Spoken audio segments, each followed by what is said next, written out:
దేవుడు మన దగ్గర నుండి కోరేది విశ్వాసము. దేవుడు మన దగ్గర నుండి కోరేది విశ్వాసము. ఆయన సమయంలో ఆయన చిత్తము ఘనంగా దేవుడు జరిగిస్తాడు. కొన్ని విషయాలు దేవునిది ఈ మానవుడికి అర్థం కాదండి. అర్థం కాదు. Get the truth. ఏ మానవుడు వెళ్ళి చెప్పాలని ఆశపడద్దు. ఇక్కడ కూడా చూసినప్పుడు కనిపెట్టు, వేచి ఉండు, దేవుని సహాయం కొరకు ఎదురు చూడు, ఆయన సహాయాన్ని వేడుకో.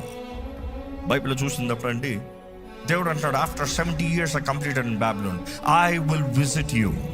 నేను నిన్ను దర్శిస్తాను. దేవుడు నిన్ను శత్రువు చేతులకు అప్పచెప్తాను, నిన్ను నాశనం చేస్తానికి కాదు.